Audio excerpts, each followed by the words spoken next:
మతాలను రెచ్చగొట్టే ద్వేషాలు రెచ్చగొట్టే విధంగా మాటలు మాట్లాడడం ఎంతవరకు కరెక్ట్? నరేంద్ర మోదీ జీ పూరా హిందూ సమాజ్ నహీ హై. ఎందుకు సార్ ప్రతిసారి రాహుల్ విన్సీ అని దొంగిలించుకున్నటువంటి పేరు పెట్టుకుని ఈ దేశ ప్రజలను మోసం చేస్తున్నటువంటి కుటుంబం. నీ కుటుంబ చరిత్ర, నీ అస్తిత్వం నువ్వు చెప్పుకోలేను, అది నీ దౌర్భాగ్యం.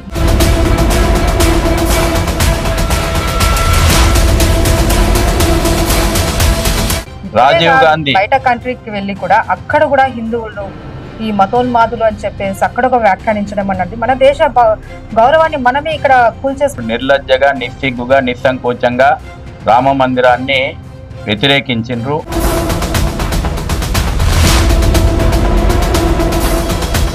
రాహుల్ గాంధీ టార్గెట్ ఏంటి అంటే బీజేపీకి వ్యతిరేకంగా పోరాడదామని అనుకుంటున్నారా, లేకపోతే హిందూ తత్వానికి వ్యతిరేకంగా పోరాడదాం అనుకుంటున్నారా?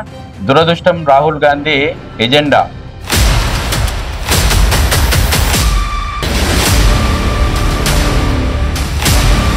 సొంత ప్రయోజనాలు తప్పితే ఎక్కడ దేశ ప్రయోజనాలు ఎక్కడ కనిపించలేదు.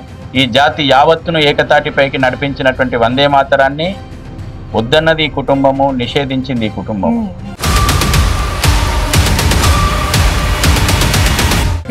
క్రిస్టియన్లుగానే ఉంటారు, ముస్లిం లాగానే ఉంటారు. ఒక హిందువుల విషయానికి వచ్చేసరికి సెక్యులరిజం అనేది ఒకటి తీసుకొచ్చారు.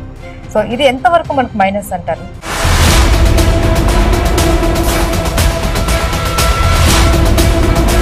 పార్లమెంట్ వేదికగా ఇట్లా మతాలు రెచ్చగొట్టే విధంగా మాట్లాడడం అన్నది ప్రజలు రెచ్చగొట్టడానికే అంటారా? దీనివల్ల ఎలాంటి పరిణామాలు చోటు చేసుకుంటాయనే ఆలోచన కూడా లేకుండా ఇలాంటి వ్యాఖ్యలు చేయడం మనం ఎట్లా చూడాలి? ఈ దేశం లోపల మతోన్మాద, ఇస్లామిక్ మతోన్మాద ఎజెండా పార్లమెంటు సాక్షిగా వాళ్ళు మాట్లాడుతున్నారు.